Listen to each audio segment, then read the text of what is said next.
Start with a word. 2 syllables. Yo-yo. Is it an English word? It is not.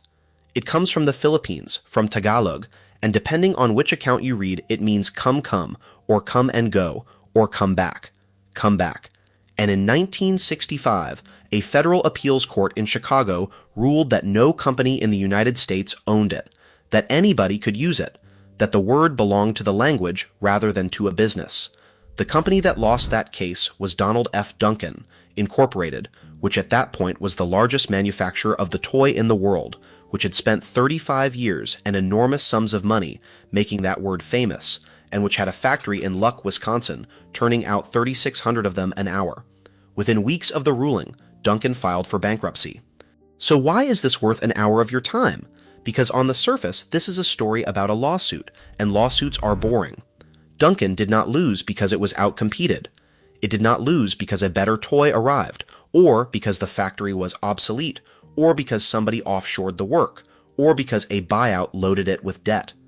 Every other story on this channel is one of those.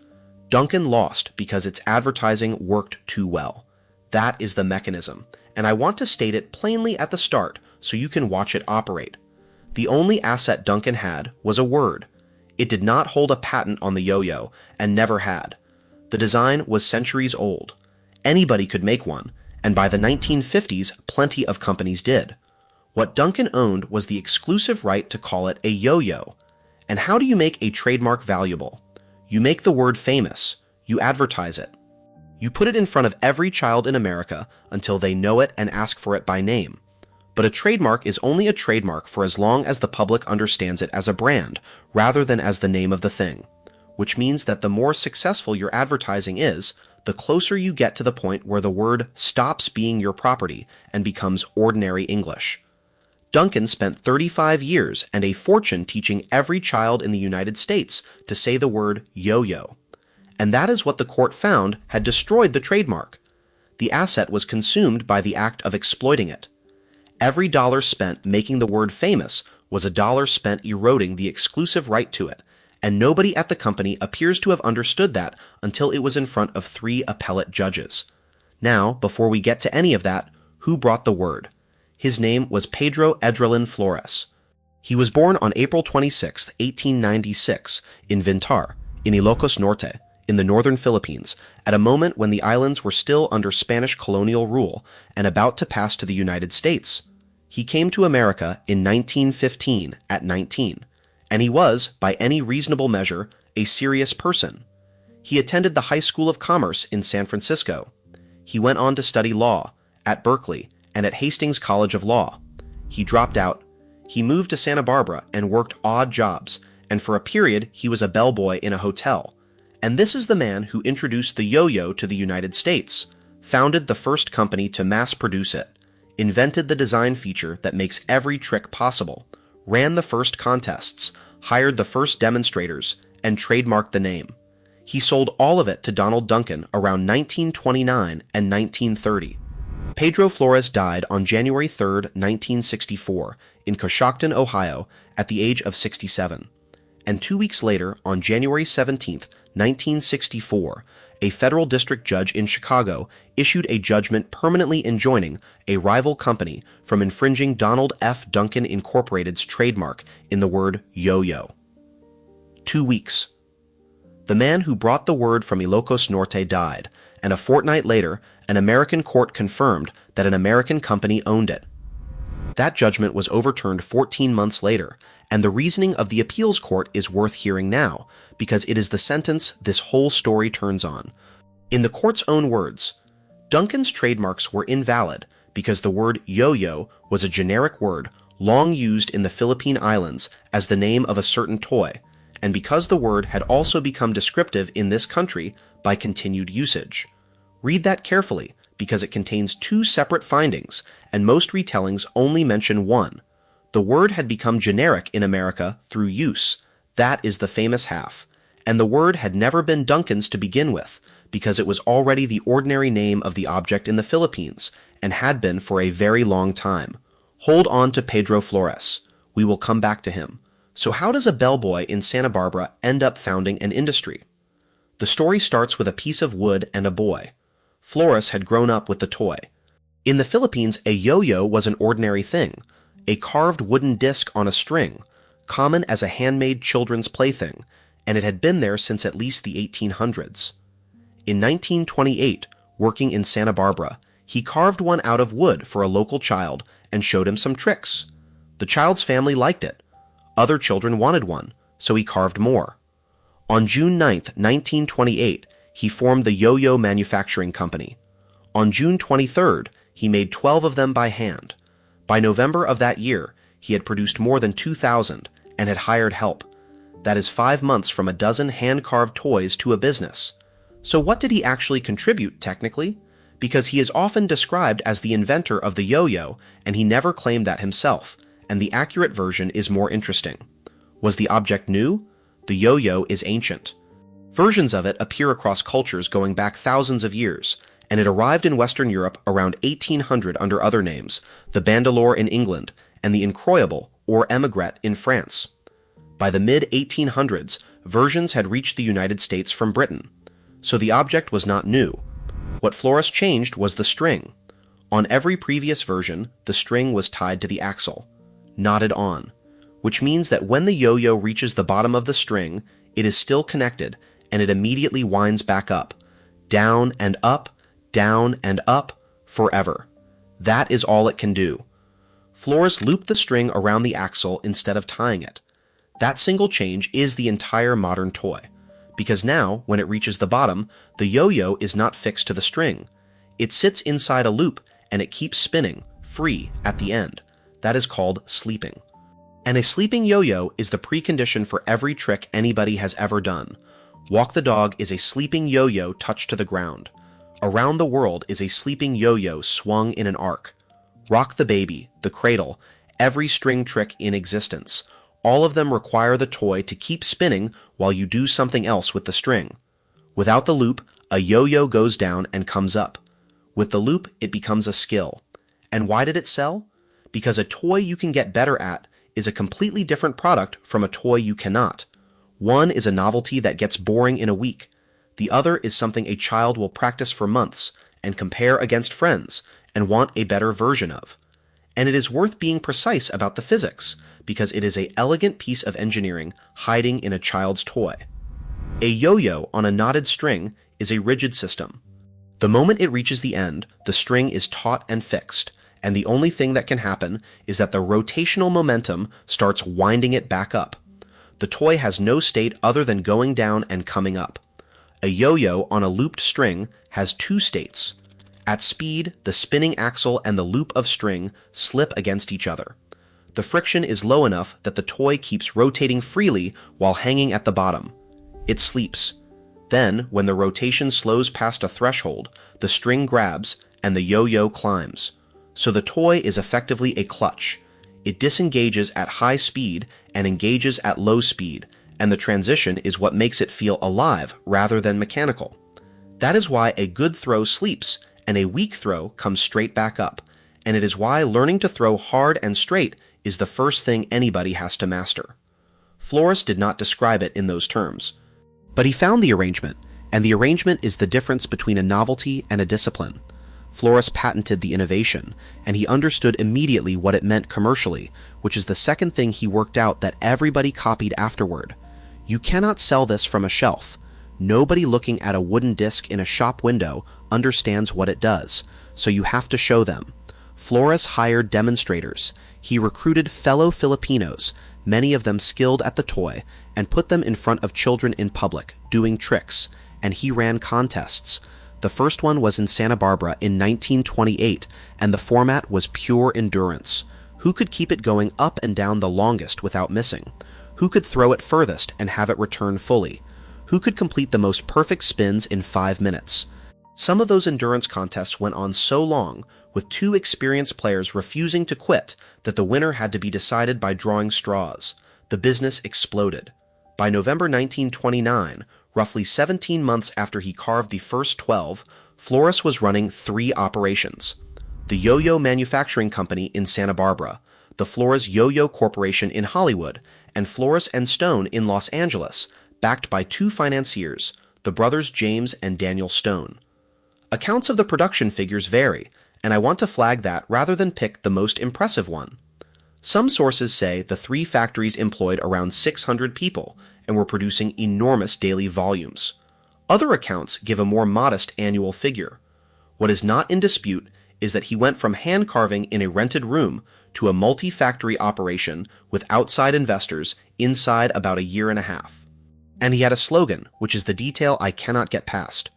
If it isn't a Flores, it isn't a yo-yo. Think about what that sentence is doing. It is a man trying to bolt his own surname onto a word that already existed in his mother tongue, because he could see, in 1929, that the word alone would not hold, that anybody could use it, that he needed his name attached to it, or he had nothing. He was right, 36 years early, and the company that bought the word from him did not learn the lesson. There is one more thing about Flores worth knowing, because it tells you the word was already loose before Duncan ever touched it. The 1965 court did not simply guess that yo-yo was a Philippine word. There was evidence in the record going back further than the company. One piece of it, cited in accounts of the trademark battle, is an article in the El Paso Herald from December 1916 describing how the Philippine School of Arts and Trades would be distributing its mass-produced goods, yo-yos among them, to American children. 1916. 12 years before Flores carved his first one in Santa Barbara. 13 years before Duncan bought the name. The word was already in print in an American newspaper, used as the ordinary name of a Philippine toy, before either company existed. And in 1929, Popular Mechanics ran an amateur mechanics feature on how to make one, which is to say that at the height of the first craze, a mainstream American magazine was publishing instructions for building the object at home, using the word. So the generic use was not something that crept in during the Duncan years. It was there at the start, in the record, waiting. Which brings us to Donald Franklin Duncan Sr. He was born in Kansas City, Missouri on June 6, 1892, and he was one of the more consequential marketers in 20th century America, and almost nobody knows his name outside the toy. So who was Duncan before he ever saw a yo-yo? He was involved in the founding and franchising of Good Humor, the ice cream bar on a stick sold from trucks, which is one of the durable formats of American food retail. He would later build a parking meter company. By 1959, by the company's own account, the Duncan parking meter operation was manufacturing over 80% of all the meters being installed anywhere in the world. 80% of the world's parking meters. And he is credited with inventing something you have used without thinking about it, which is the premium incentive. The idea that you collect proofs of purchase, box tops or labels or barcodes, and send them in for a reward. That mechanism is now everywhere, in loyalty programs and point schemes, and collect and redeem promotions of every kind, and a man from Kansas City worked it out. So Duncan was not a toy man. He was a promotions man who happened to be looking at a toy. The generally reported account is that he saw the yo-yo in 1928 or 1929 on a business trip, watching Flores demonstrate it to a crowd, and immediately understood what it was. And what did he understand? Not that it was a good toy. Flores had already established that. What Duncan understood was that the word was for sale. He bought Flores out. For how much? The figures reported vary substantially, and I want to be honest about the range rather than pick one. Some accounts say he raised $5,000 for the initial rights and then acquired the rest. The most commonly cited overall figure is more than $250,000, paid across roughly 1929 to 1932. One frequently repeated figure of $700,000 appears to be an inflation of the record. $250,000 at the opening of the Great Depression was a fortune, and it is worth saying clearly that Pedro Flores was not cheated. He was paid a very large sum for a business he had built in 18 months, and he had reasons to sell. The Depression was arriving. Competition was increasing, and by his own account, he did not much want to run a factory. He said something about it that I find moving, and it is the only quote of his that has survived in general circulation. I am more interested in teaching children to use the yo-yos than I am in manufacturing of yo-yos. He meant it. He stayed involved. Duncan hired him to help run the contests, and in the early 1930s, Flores was setting up promotions in cities across the country for the company that had bought his name. So the man who brought the word spent the following years traveling America, teaching children how to use the toy on the payroll of the company that now owned the word. Now, what did Duncan do with it? The marketing operation Duncan built in the 1930s is one of the great campaigns in American consumer history, and it has three parts. The first is the demonstrators. Duncan took Floris's idea and industrialized it. He employed teams of professional demonstrators, many of them Filipino immigrants, and toured them continuously. They went to corner stores, schools, and public spaces, and they did tricks, and they taught tricks, and they ran contests. One account puts the early roster at 42 demonstrators, including Floris himself. Think about what that is as a distribution strategy, not advertising in the ordinary sense. A traveling workforce whose job is to physically show children in their own neighborhood what the object does, and then to run a competition so that the children have a reason to practice. It is closer to evangelism than to marketing. And I want to stop on those demonstrators because there is a piece of American history sitting underneath this that almost never gets said out loud. Think about who those men were and when they were doing this. Filipino demonstrators, many of them recent immigrants, traveling from town to town across the United States through the 1930s, performing in front of crowds of white American children in shopping streets and schoolyards. Now consider what else was happening to Filipino men in America in those same years. In January 1930, in Watsonville, California, a mob of several hundred white men attacked Filipino farm workers over several days of rioting. A young man named Furman Tobera was shot dead in a bunkhouse. Similar violence occurred elsewhere in California in that period. In 1933, California's anti-miscegenation law was amended to explicitly cover Filipinos, making it illegal for them to marry white Americans in the state. In 1934, the Tidings-McDuffie Act reclassified Filipinos, who had been United States nationals because the Philippines was an American territory, as aliens, and capped Filipino immigration at 50 people per year. 50 per year. For an entire country the United States governed. So this is the context. At the same moment, American law was reclassifying Filipinos as foreigners, and American mobs were attacking them in agricultural towns. A company in Chicago was employing Filipino men to tour the country performing a Filipino toy under a Filipino word to enormous public affection. I do not have accounts from those demonstrators about what that was like, and I am not going to invent them. What I can say is that the job existed, that Duncan's roster ran to dozens of them, and that they were, by every account, extraordinarily good at it, which is why the craze worked. The people who taught America the word were largely people America was in the process of legislating against. The second part is the Hearst deal, and it is spectacular. William Randolph Hearst owned a large chain of American newspapers. Duncan arranged to get free advertising in those papers to promote his yo-yo contests. Free. And what did Hearst get? Entry to the contests was conditional. To compete, a child had to sell 3 subscriptions to a Hearst newspaper. Sit with the elegance of that for a moment, because it is close to perfect. Duncan gets nationwide advertising at no cash cost. Hearst gets an army of motivated children selling newspaper subscriptions door to door in every city in America at no cash cost. The children get a contest. Nobody pays anybody anything, and both companies get enormous value, extracted from the labor of children who wanted to enter a yo-yo competition. That deal is why the 1930s craze happened at the scale it did. The third part is the product ladder. Duncan sold yo-yos at different price points and quality levels, with prizes and gold seal versions and tournament models, so that a child who got good had something to want next. And it worked. Through the 30s, Duncan became overwhelmingly the dominant maker, and the word yo-yo became, in the mind of every American child, simply what the object was called, which is the beginning of the end, and nobody noticed for 30 years. And it is worth describing what a toy craze looked like before television, because the mechanism is completely alien now. There was no way to reach every American child at once in 1932, no network with national reach for children. Radio existed, but did not sell toys to 8-year-olds effectively. Print reached parents. So a craze had to be built town by town, physically, by people. A demonstrator arrives in a city. He performs on a street corner outside a store that stocks the product. Children gather because a man doing something skillful with an object is inherently watchable. He teaches a few tricks. He announces a contest to be held in a few weeks. Now every child who watched has a reason to acquire the object immediately and practice it daily because there is a date and a competition and other children. The contest happens.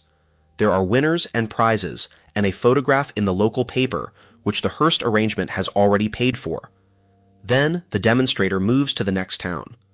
That is the entire 1930s craze, and it was assembled a city at a time, on foot, by a few dozen men, which makes it a much slower thing to build and a much more durable thing once built, because it was made of personal experience rather than broadcast impressions. Children who learned a trick from a man on a street corner in 1932 taught it to their own children in 1950. And it is worth noticing that the television campaign of the early 60s, which produced the largest single year in the toy's history, is also the campaign that immediately preceded the collapse. Reach everybody at once and you get a spike. Spikes come down. In 1946, Duncan built a factory in Luck, Wisconsin. Luck is a small village in Polk County, in the northwest of the state, and the reason it was chosen is the most old-fashioned industrial logic there is: hard maple. A wooden yo-yo needs a close-grained hardwood. It has to be turned to a precise shape on a lathe. It has to take a finish. It has to be dense enough to carry momentum and consistent enough that two halves balance, and it must not split when a child throws it into a driveway. Sugar maple, the hard rock maple of the northern forests, is close to ideal, and northwestern Wisconsin has a great deal of it. So the factory went where the wood was, which is how factories were sited for most of human history, and almost never are now. And what rate did that plant run at? Something difficult to picture. 3,600 yo-yos an hour. That is a finished wooden toy every second, all day. The town leaned into it entirely and gave itself a title: the yo-yo capital of the world. I want to stay on Luck for a moment, because it is the part of this story that no legal history mentions. A village of a few thousand people in Polk County, Wisconsin, in 1946 is not a place with many options. The northern Wisconsin economy of that era was timber, dairy, and not much else, and both of those were consolidating. A factory turning maple into toys at 3,600 an hour is, in a village that size, the difference between a town and a place people leave. And the work is real manufacturing. Lathe operators turning halves, sanding and finishing, assembly of the two halves onto an axle, painting and decoration, stringing, inspection, boxing, shipping. Wood is a variable material, which means the people running those lathes were making constant small judgments about grain and moisture, in the same way the cutters at the football factory in Ohio read a cowhide. That plant ran for roughly 2 decades. Meanwhile, the corporate side stayed in Chicago, sharing staff with the parking meter company, which tells you something about how Duncan thought. The yo-yo business and the parking meter business were two promotions run by the same office, and the 50s brought the product change that would matter later. Plastic. The toy industry was moving to injection-molded plastic across the board for the obvious reasons. It is cheaper, faster, dimensionally consistent, and it does not care about grain or moisture. So in 1955, Duncan contracted with the Flambeau Products Corporation of Baraboo, Wisconsin, to produce plastic yo-yos. Remember Flambeau. They are going to own everything at the end of this. Duncan Sr. passed control to his sons, Donald Jr. and Jack, and in the early 1960s, Donald F. Duncan Jr. ran an aggressive and extremely expensive marketing campaign built around television. Television advertising in the early 60s is a different instrument from anything Duncan Sr. had used. The Hearst deal cost nothing.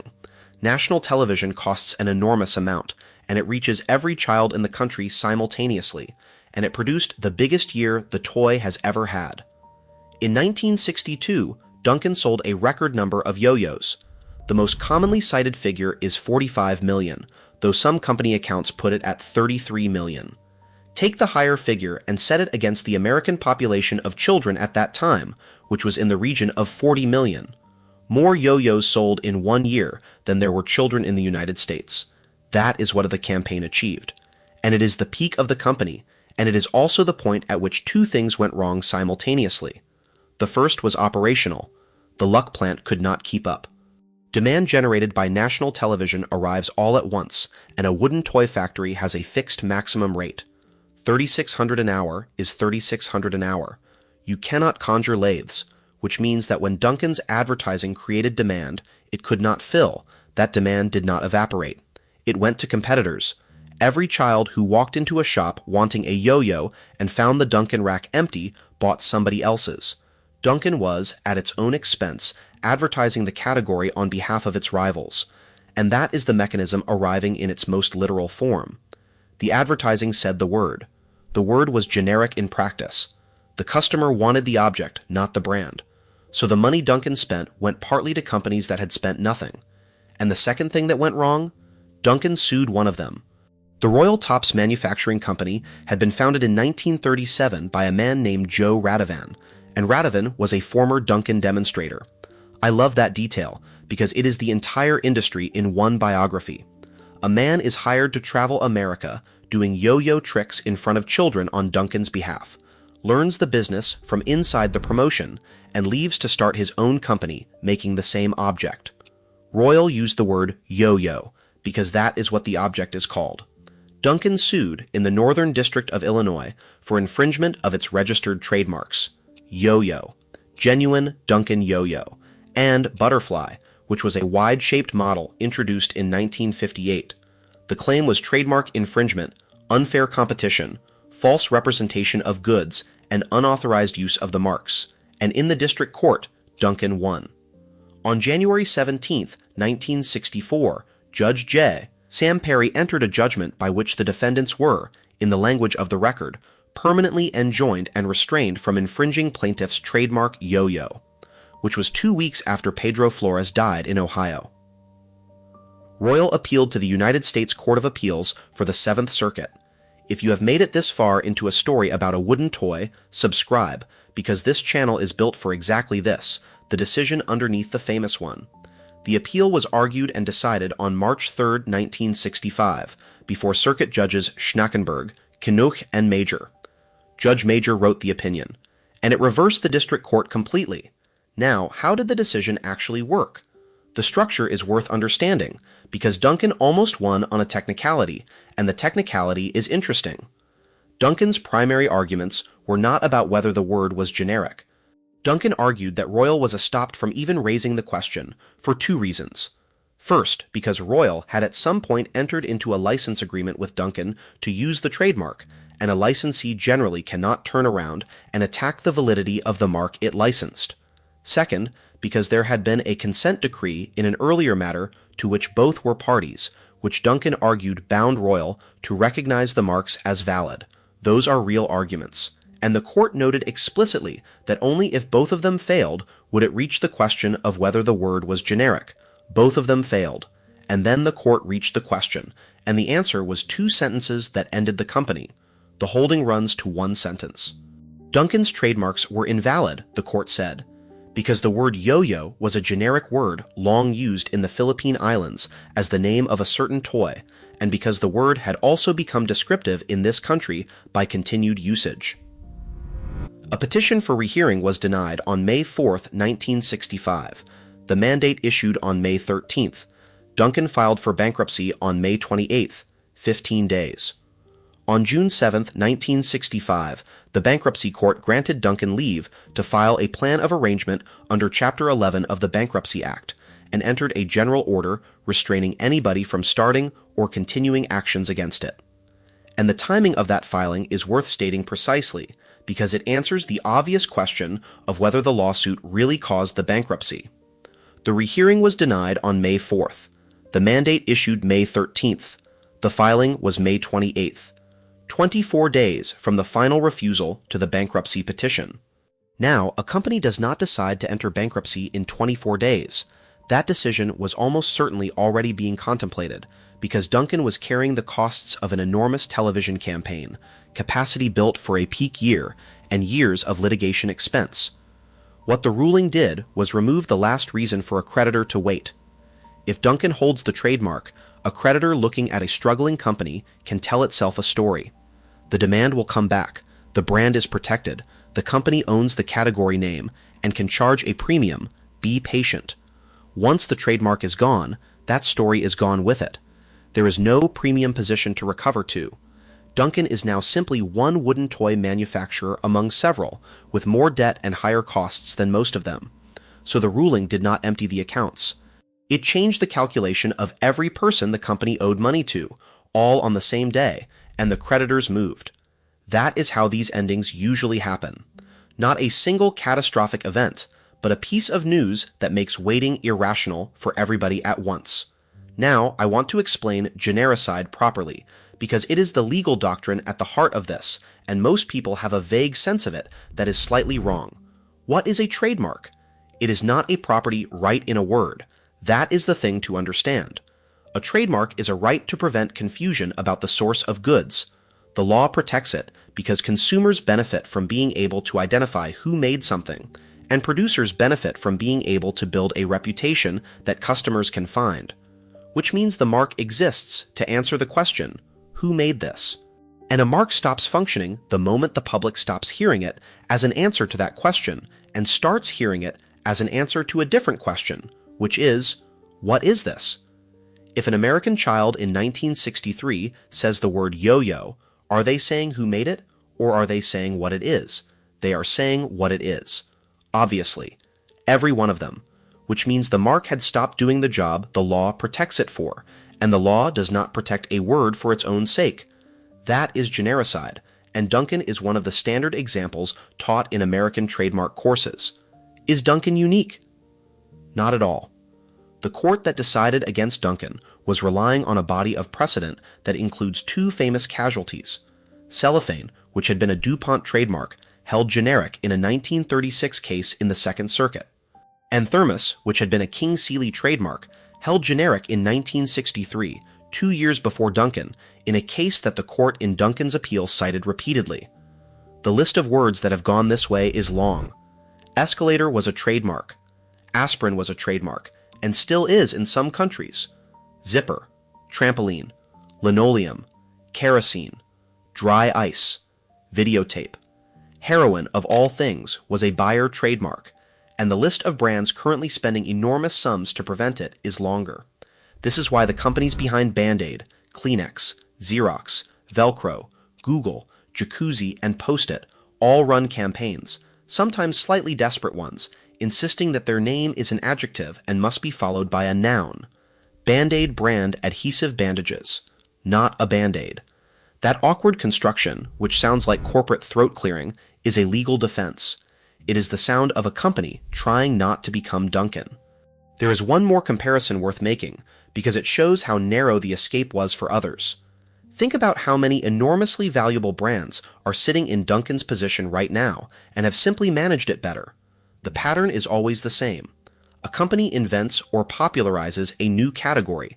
The product has no existing name because it did not previously exist, so the brand name becomes the name, and then the company spends the next century trying to prevent the exact outcome that made it successful. Google is the live example. The verb to Google entered ordinary English within a few years, and the company has been careful about it ever since, because if a court were persuaded that the word had become the generic term for internet search rather than a brand, an extremely valuable mark would be at risk. A case brought in the United States along those lines was ultimately unsuccessful, and the reasoning is instructive.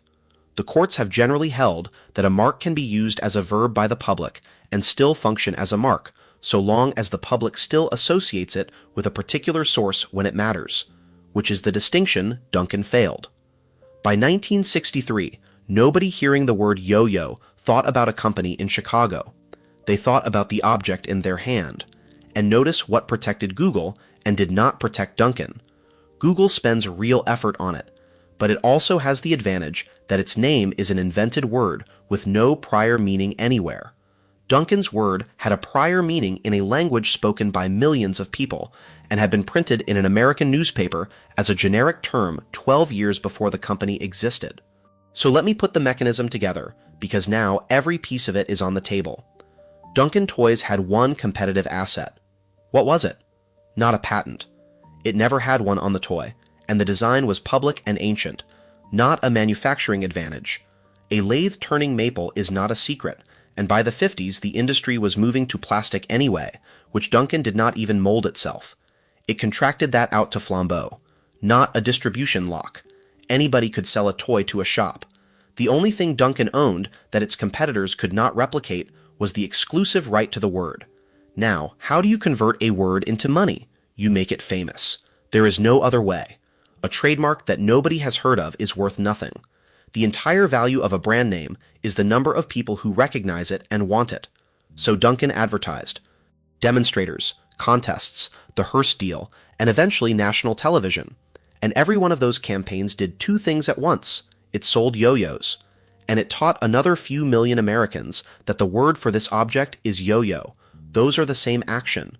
There is no way to do the first without the second, because the advertising has to say the word in order to sell the thing, so the asset was being consumed by the only process that could monetize it. How is that different from every other failure I have covered? And I want to be precise about why. Zenith's problem was that its method of making quality was labor-intensive, and its competitors found a better method. That is a solvable problem, in principle. Somebody at Zenith could have automated. Polaroid's problem was that it manufactured a chemical laboratory per photograph, and the world stopped needing a manufactured photograph. Brutal, but external. The world changed underneath them. Toys R Us was immobilized by debt taken out to buy it. That was done to the company by other people. Duncan's problem was internal, self-generated, and structurally unavoidable. The thing that made the asset valuable was the thing that destroyed it. The only way not to lose the trademark would have been to advertise less, which means to be worth less. Now, that is the strong version of the argument. What is the counter-argument? Let me give the counter-argument, because it is real and it matters. The counter-argument is that genericide is not inevitable and that Duncan simply managed it badly. Kleenex is a fair comparison. Kimberly-Clark has had, for decades, essentially the same problem Duncan had. Most English speakers say Kleenex to mean a facial tissue regardless of who made it. That is the exact condition Duncan was in by the 1950s, and Kimberly-Clark still owns the trademark. How? By fighting continuously. By running advertising that reinforces the brand as brand rather than brand as object. By policing usage aggressively, writing to publications and dictionaries. By always pairing the mark with a generic noun, so that the word functions grammatically as an adjective. Xerox spent years running advertisements essentially begging people not to use its name as a verb. Duncan did none of that, as far as the record shows. It advertised the word as the name of the toy for 35 years, because that is what sells toys, and it did not appear to treat the erosion of the mark as a live risk until it was in litigation. There is a second and more damning version of the objection, which is about the lawsuit itself. Duncan did not have to sue. A trademark holder in a weakening position has options. You can license, which Duncan had in fact done at various points, including with Royal, and earlier with Louis Marks and Company.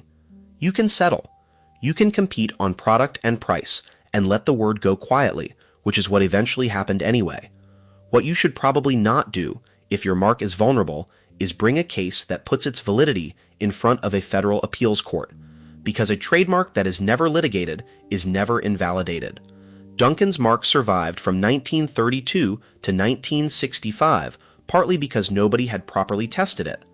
Duncan tested it, and lost, and the loss was permanent and applied against the whole world at once. And notice what happened at the district level, because it makes the point sharply. Duncan won in front of Judge Perry. It got its injunction. It had, for about 14 months, exactly what it wanted. Royal appealed, and Royal's appeal was survival. A company that has been permanently enjoined from using the ordinary name of the product it makes is finished. So Royal had every reason to spend everything on the appeal, because it had nothing to lose. Which is a general lesson about suing a smaller competitor over something existential. You are handing them an incentive to fight to the end, and if they win, they do not merely escape, they take your asset with them. And they did. And here is the part that gets left out of the neat version. Royal Tops went bankrupt too. Both companies were destroyed by the legal costs. Royal won the case and could not survive winning it. So the actual outcome of Donald F. Duncan, incorporated against Royal Tops Manufacturing Company, is that the plaintiff went bankrupt, the defendant went bankrupt, The trademark was extinguished for everybody, and the only parties who came out ahead were the other manufacturers who had spent nothing and were now free to use the word. And there is one more piece of context that gets forgotten, which the encyclopedias mention almost in passing. The yo-yo craze had faded by the time the suit was settled. Toy crazes are short. The 1962 peak was a spike, and spikes come down. By 1965, the boom was over, regardless of who owned what word, and a company that had built capacity and advertising commitments around a peak year was going to be in trouble anyway. So what is the honest verdict? Not that the ruling killed a healthy company. It is that Duncan was already carrying the costs of a demand collapse and an overbuilt promotion, and the ruling removed the one asset that might have let it hold the premium position through the downturn, and the legal bill removed the cash, and the creditors moved. Before we get to luck, there is a question I have been avoiding and should answer, which is whether the 1965 decision was actually correct. It is not universally accepted that it was. There is a view among some in the yo-yo world, and it appears in reference material about the case, that the ruling was a miscarriage of justice, and that if taken as a general precedent, it would endanger plenty of famous marks that survive today. I do not think that view holds up, and here is why. The complaint is essentially that Duncan was punished for succeeding, and that the same logic would strip Band-Aid and Kleenex and Q-tips of their marks. But there is a difference, and it is the Philippine half of the holding. Kleenex was invented as a word. Kimberly-Clark made it up. There was no prior meaning, in any language, for a facial tissue. Whatever generic use exists today was created entirely by the company's own success, which is precisely the situation trademark law is designed to let a diligent owner defend. Yo-yo was not invented as a word. It was the existing common name of the existing object, in a language spoken by millions of people in a territory the United States governed at the time, which means Duncan's mark was vulnerable from the day it was registered, in a way Kleenex never has been, and that the two halves of the holding reinforce each other. The word was generic to begin with, and 35 years of American advertising made it generic here too. So I think the court got it right, and I think the more interesting objection is not legal at all. It is that a company built a very large business on an asset it never securely owned, and nobody involved seems to have examined the foundations for 3 decades. So what happened to luck? The plant went quiet, and the specific detail of how it ended is, for a channel that has spent a lot of time on abandoned industrial buildings, unusually clean and unusually sad. In 1967, Duncan's yo-yo turning lathes were sold. The buyer was a man named Fred Strombeck, and he used them to manufacture a wooden yo-yo under the brand name Medalist. So the machines survived. Somebody bought them and kept turning maple with them, but they left, and the operation left with them, and the yo-yo capital of the world stopped being that. Luck is still there. It is a village in Polk County of a couple of thousand people, and it still has the nickname in its local history, and there is a museum interest in the story, but the $3,600 an hour is over and has been for around 60 years. And here is what makes the loss of that plant different from most of the closures on this channel. There was no ruin. The Packard plant sat for 68 years and cost Detroit $26 million to remove. Milwaukee had 21 empty acres downtown for a decade. New Haven had 75 acres of decaying brick. A yo-yo factory is a modest building with lathes in it, and when the lathes are sold, it is a modest building. It gets used for something else, or it does not, and either way, nobody photographs it. Which means that when the largest yo-yo operation in the world stopped, the physical evidence was a set of machines going onto a truck. That is the thing I keep finding across these stories. The size of the hole in a community has almost nothing to do with the size of the argument about it afterward. The argument is a function of how much wreckage is left standing. Luck lost its industry and got no monument, so nobody outside Polk County had any reason to remember, and mostly nobody has. Then, in 1968, Flambeau Products Corporation bought the Duncan name and goodwill. And why was Flambeau the buyer? The logic is the neatest in the story. Flambeau had been making the plastic Duncan yo-yos since 1955 under contract, which meant that when Duncan collapsed, Flambeau was already holding the molds. Think about the position that puts them in. They have the tooling. They have 13 years of production experience with the product. They have the customer relationships on the manufacturing side. What they lack is the name. So they bought the name, and now they had everything. That is the pattern this channel has documented over and over. When a manufacturer dies, the physical operation and the brand come apart, and whoever is holding the useful half acquires the other half cheaply. Pabst's name went to a licensing company. Zenith's went to LG. Maytag's went to Whirlpool. Flambeau is unusual only in that the buyer was the contract manufacturer rather than a financial acquirer, which is why the product kept being made properly. Duncan Toys became a division of Flambeau and was eventually headquartered in Middlefield, Ohio, where it remains.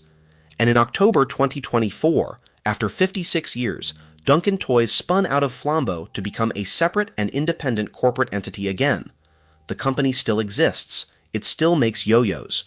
It sells them as the original and the world's #1, and by some counts, more than 600 million have been sold under the name across the company's history.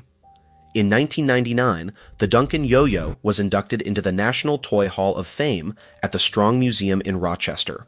And it is worth asking what Duncan Toys is now, because the answer is one this channel has given several times.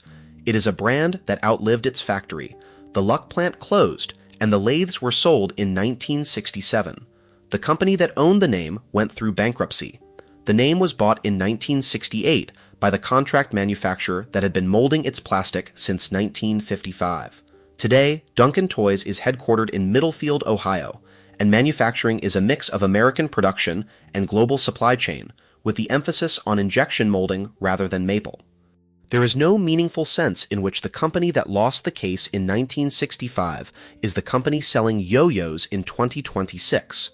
What survived is a word, a set of molds, a logo, and a claim to be the original, which, given everything else in this story, has a certain symmetry to it.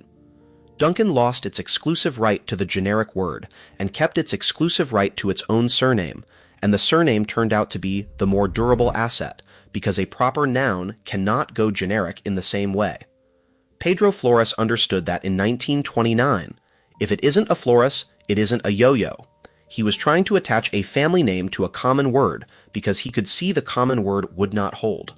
Duncan bought the common word and eventually survived on the family name. Donald F. Duncan Sr. died on May 15, 1971, in Palm Springs, California, at 78. His obituaries described him as a promoter, which is accurate and probably how he would have wanted it. Donald Duncan Jr., who had run the television campaign and presided over the bankruptcy, started several new toy companies afterward and stayed in the business. And Pedro Flores had died 7 years before any of it resolved, in Coshocton, Ohio, in January 1964, at 67. He was inducted into the National Yo-Yo Hall of Fame in 2003, 39 years after his death. There is a coda worth telling, because the toy did something afterward that nobody in 1965 would have predicted. It got harder. Through the 1980s and 90s, and accelerating from there, the yo-yo was re-engineered by enthusiasts and small manufacturers into something closer to a piece of sports equipment. The key change was the ball-bearing axle. Replace the fixed axle with a bearing, and the friction at the center drops enormously, which means a sleeping yo-yo keeps spinning for a very long time. Sleep times went from seconds to minutes, and once you have minutes rather than seconds, an entire category of trick becomes possible that was not possible before, because you now have time to do complicated things with the string while the yo-yo is still spinning. That produced the modern competitive scene, with world championships, formal divisions, and players performing routines of a technical difficulty that would have been physically impossible on a 1962 wooden Duncan.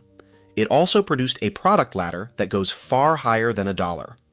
Machined aluminum yo-yos from specialist makers run into the hundreds of dollars. So the object Pedro Flores modified with a loop of string in 1928 turned into a competitive skill discipline with an international governing structure and a high-end equipment market. And the word for all of it is still yo-yo, because the word belongs to everybody, which is precisely what killed the company that made it famous. Now let me finish with the word, because that is where this started. The trademark is gone, and it is not coming back. A word held generic is generic permanently. There is no procedure for ungenericizing a term once the public owns it, which means that today, anybody in the United States can manufacture one of these and call it a yo-yo. Duncan can.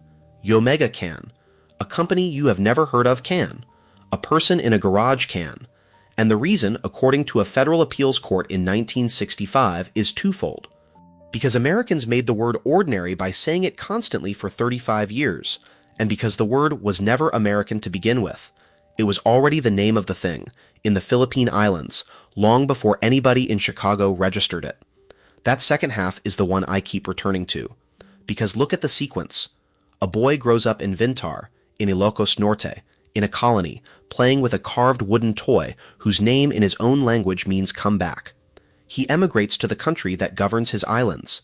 He studies law and drops out. He carries bags in a hotel.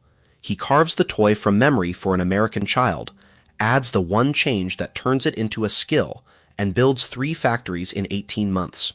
He sells it for a great deal of money to a promotions man from Kansas City who converts the word into a national property and prints it on tens of millions of objects over 35 years. And in 1965, a court in Chicago rules that the word was never property at all, because it had been the ordinary name of an ordinary toy in the Philippines the whole time.